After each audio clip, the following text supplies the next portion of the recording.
पढ़ते हैं करनी, रूट या सर्ट। करनी के कुछ महत्वपूर्ण रूल्स होते हैं, शॉर्ट में देखते हैं उनको। यदि कोई करनी बार बार, एक ही करनी बार बार करनी के अंदर अनंत तक आए और वो भी किस रूप में हो, गुणे के रूप में हो, जैसे यहाँ पे गुणा है, यहाँ भी गुणा है, यहाँ भी गुणा है, बार बार यदि अनंत तक आती है तो उसकी मान सदैव क्या होता है, वही नंबर होता है। जैसे करनी 5, करनी 5, करनी 5, करनी 5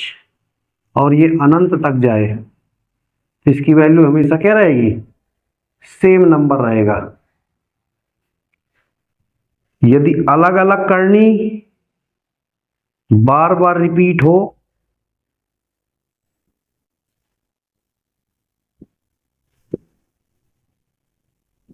एक प्रोसेस के तहत रिपीट हो, बार बार आए, जैसे यहाँ पे 2, 3 करनी 5 बार बार रिपीट होगी, आगे 2, 3 करनी 5 बार बार रिपीट होगी, तो इस प्रोसेस के बाद बार बार रिपीट होगा, यही फिर आएगा दोबारा। तो इसके लिए हमेशा क्या लिखें, 2 की पावर 3 इंटू 5 की होल पावर 1/3 इंटू 2 माइनस 1, अर्थात 2 की पावर 3 इंटू 5 की पावर 1/5। अर्थात कहने का मतलब ये है कि यदि यहां पर एम आई ए एन करनी बी, एम करनी ए एन करनी बी यदि अनंत तक लिखा है तो ऐसी पावर हमेशा क्या आ जाएगी, ए की पावर एन इंटू बी की होल पावर 1/m(n)-1, अथवा इसी को लिख सकते हैं √mn-1 ए की पावर n इंटू बी। आगे और जानते हैं, जैसे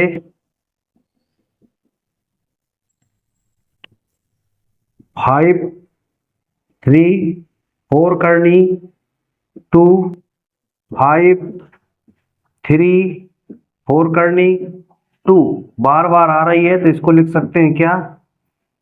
3 की पावर 4 इंटू 2 की होल पावर 1/4 इंटू 5, 4 इंटू 5 माइनस 1, तो 3 की पावर 4 इंटू 2 की होल पावर 1/19। तो कोई करनी बार बार यदि रिपीट हो रही है तो उसका नंबर वही होता है, लेकिन एक से अधिक नंबर रिपीट हो रहे हैं, एक से अधिक नंबर, जैसे 3 रिपीट हुआ, फिर 2 रिपीट हुआ, फिर 3, फिर 2, तो इसकी प्रोसेस ये है। अथवा आगे देखें, यदि कोई करनी बार बार आ रही है परंतु एक सीमित संख्या बार आ रही है, वहां पे अनंत बार आ रही थी, यहाँ पे क्या है 1, 2, 3, 4 टाइम्स आई है, तो क्या करेंगे, आपका बेस तो वही रहेगा लेकिन घात क्या हो जाएगी, जितनी बार आपके पास करनी आएगी उन करनियों का आपस में गुणा हो जाएगा। 2 दूनी 4, दूनी 8, दूनी 16, तो नीचे हो जाएगी 16, ऊपर एक घात कम हो जाएगी तो हो जाएगी 15। जैसे 3 करनी 3 करनी 3, तो ये हो जाएगा 2 इंटू 2 इंटू 2, अर्थात 3 की होल पावर में हो जाएगा कितना, बटे में 8, ऊपर एक घात कम अर्थात 7। जैसे करनी 5 करनी 5 करनी 5 करनी 5, तो ये हो जाएगा 2, 2 जा 4, 2 जा 8, 3 जा 2 जा 16, तो 5 की पावर अब नीचे आ जाएगा 16 और ऊपर आ जाएगा 15। आगे बढ़ते हैं, इसी प्रोसेस के तहत यदि 2 के अलावा दूसरी कोई करनी आ जाए, जैसे यहाँ पे 3 लिखा है, 4, 3 करनी 4, 3 करनी 4, क्या करना है आपको, 4 ज्यों कहते हो, अब बेस ज्यों कहते हो, ये बेस है तो ये बेस ज्यों कहते हो, ऊपर क्या हो जाएगा, नीचे आ जाएगा 3 इंटू 3 इंटू 3, इसका इसका इसका तीनों का गुणा हो जाएगा तो 3 की पावर 3, और ऊपर हो जाएगा कितना, एक घटा करके ये हो जाएगा 4 की पावर, नीचे आ जाएगा 27, और ऊपर 2 का भाग देंगे, 2 से डिवाइड करेंगे इसे, जितनी भी करनी आए उससे एक कम करके आप डिवाइड करेंगे, 2 से इसको काटेंगे तो कितना आ जाएगा 13। कोई करनी बार बार यदि आती है 4 5, 4 करनी 5,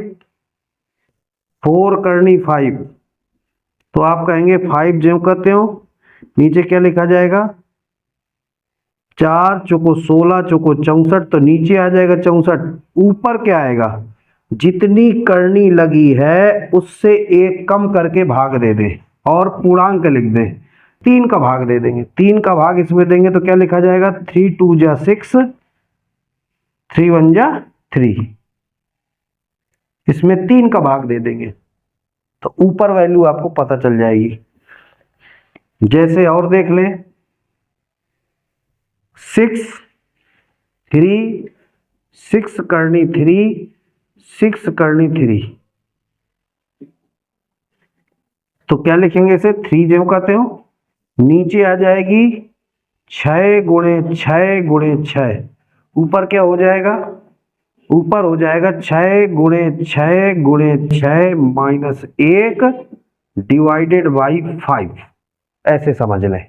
तो 3 की पावर नीचे आ जाएगा 216, ऊपर हो जाएगा 215 भागे 5, तो आप कहेंगे 5 चौके 20, 5 तिया 15, अर्थात आ जाएगा 3 की पावर 216 की पावर ऊपर हो जाएगी 43। तो कहने का मतलब ये है कि इसका करणियों का आपस में क्या हो जाएगा, गुणा हो जाएगा, और ऊपर जो भी नंबर आएगा, जो भी घात लगी होगी उससे एक कम करके हर 100 भाग दे दे तो आपका क्या प्राप्त हो जाएगा, अंश प्राप्त हो जाएगा। आगे चलते हैं, यदि प्लस में आ जाए कोई नंबर, जैसे आ जाए 6 प्लस करनी 6 प्लस करनी 6 और अनंत तक लिखा हो, अभी तक ये सारे नंबर काय में आ रहे थे, इनटू में, अब क्या आ रहे हैं प्लस में, तो क्या करें, जो भी करनी के अंदर नंबर लिखा उसके ऐसे फैक्टर करें कि डिफरेंस 1 का मिले, इसके ऐसे फैक्टर करें कि डिफरेंस 1 का मिले, 2 3 जा 6, प्लस लगा है तो प्लस का मतलब होता है अधिक, तो बड़ी संख्या हमेशा धनात्मक, छोटी संख्या हमेशा ऋणात्मक होगी। जब भी प्लस या माइनस आ जाए तो ऐसे गुणनखंड करने हैं कि अंतर 1 का मिले, ऐसे फैक्टर करें कि डिफरेंस 1 का मिले। छोटी संख्या हमेशा, अगर माइनस चिन्ह लगा है तो छोटी संख्या धनात्मक, और प्लस चिन्ह लगा है तो बड़ी संख्या धनात्मक रहेगी। जैसे 12 प्लस 12 डॉट डॉट डॉट, तो 12 के ऐसे गुणनखंड करें कि अंतर 1 का रहे, 4 तिया 12, तो प्लस चिन्ह यदि लगा है तो प्लस की बड़ी संख्या, छोटी संख्या माइनस की। इसी प्रकार से और देख लें, 132 minus 132 minus 132 dot dot dot, तो 132 के ऐसे गुणनखंड करें कि डिफरेंस 1 का मिले, 11 और 12, तो चिन्ह कैसा लगा है, माइनस बता रहा है कि कम वाली संख्या धनात्मक, छोटी वाली ऋणात्मक होगी। अगर प्लस चिन्ह लगा होता तो बड़ी संख्या पॉजिटिव, छोटी संख्या नेगेटिव। अगर प्लस लगा है तो ज्यादा वाला प्लस का, माइनस लगा है तो कम वाला प्लस का, लेकिन अंतर क्या रहे, 1 का। 110 प्लस 110 डॉट डॉट, तो इसके ऐसे गुणनखंड करें कि अंतर 1 का मिले, 10 और 11, चिन्ह कैसा है प्लस का, इसलिए प्लस वाला माइनस वाला। इसी तरह और देख ले, 56 -56 -56 अनंत। 56 के ऐसे गुणनखंड करें कि अंतर एक का मिले। 7 56 कैसा चिन्ह लगा है? माइनस माइनस माने होता कम, तो कम वाली संख्या धनात्मक, बड़ी संख्या ऋणात्मक। 72 + 72 + 72 ऐसे नंबर लिखे जिनके बीच का डिफरेंस 1 हो। 8 नाम 72 चिन्ह कैसा है? प्लस का, तो बड़ी संख्या धनात्मक, छोटी संख्या, अर्थात प्लस चिन्ह आ जाए तो बड़ी संख्या प्लस की, छोटी संख्या माइनस की, अगर माइनस चिन्ह आ जाए तो छोटी संख्या प्लस की, बड़ी संख्या माइनस की।